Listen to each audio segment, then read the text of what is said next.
It's official. I can retire now. My work here is done. Israel just listed me amongst its top 10 prominent anti-Semitic influencers of 2025. And you can see here, it puts people like Tucker Carlson and Greta Thunberg.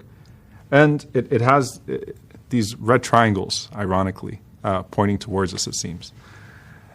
And I just want everyone to kind of take a step back and realize that this, to me, is nothing but another sign of Israel's panic. And the fact that they know that their propaganda is not working and that people can see right through it. And I've been sent this list now so many times over the last 3 days. It's crazy. I've been sent this list by people in the Arab world. I've been sent this list by people, obviously, that are seeing it now pop up on English news sites.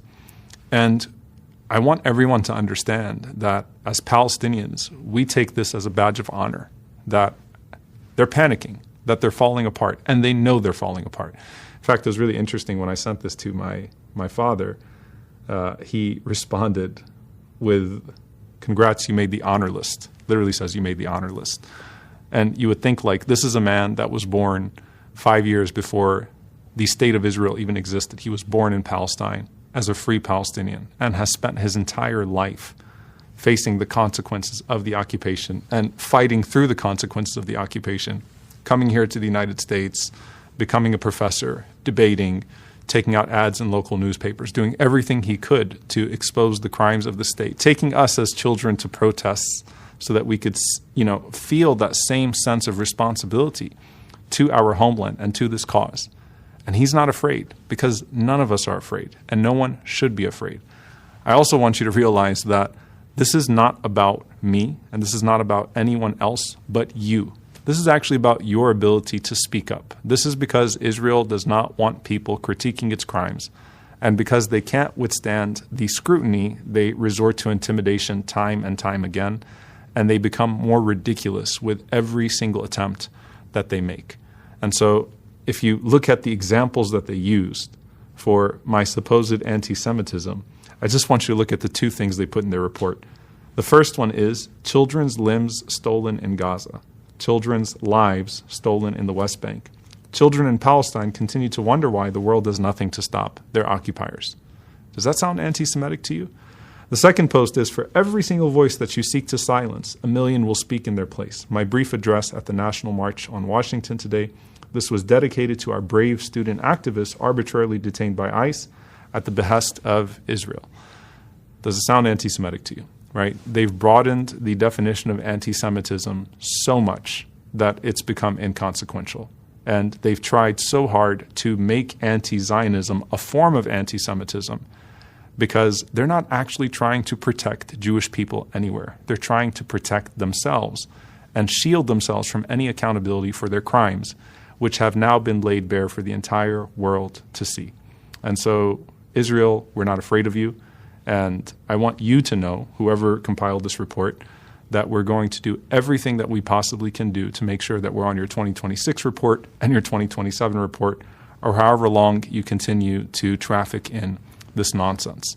And I want to send a message especially to those that are concerned, or to the activists, first and foremost to those that have actually been doxxed by Israel, because these shady watch lists have been put through all sorts of systems and institutions in the United States. And that should be a cause of concern for any American, that it's not just your politicians that are responding to lobbies. It's not just your mainstream media newsrooms. It's your academic institutions that are responding to watch lists on professors and expelling students on behalf of official Israeli government agencies, and people getting fired from hospitals, and law students never being able to find work because of these watch lists that are being published. That, at the end of the day, for me, all I've really seen is an uptick in hack attempts, desperate attempts to run ads on my name. And so, yes, they've tried to hack multiple devices and multiple accounts. They've also, from the very beginning of this genocide, put official Israeli propaganda on search results on my name and many other people.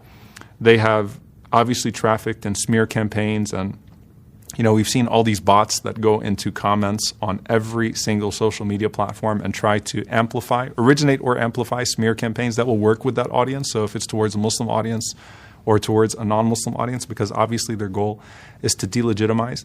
But at the end of the day, like if I get shadow banned or if a whole bunch of people believe something about me that's not true, I still have my job. I still have my livelihood. The fact that school teachers and med students and law grads are getting fired because of this, because they dare critique Israel, should be alarming to each and every single one of you, right? And that should be something that you think about. And that should be, if anything, the motivation for us to continue and to call out these types of attempts so that they no longer work. And so my message to Israel, I'm an imam, I can't curse, so I'll try to keep this as PG as possible. I'm just going to say we're not afraid of you, and we're going to keep on doing this. My message to everyone else is keep going, and do not be afraid.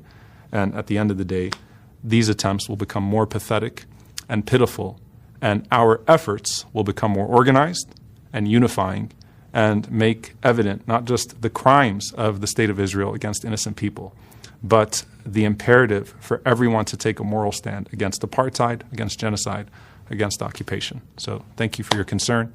I'm not actually retiring. Assalamu alaikum.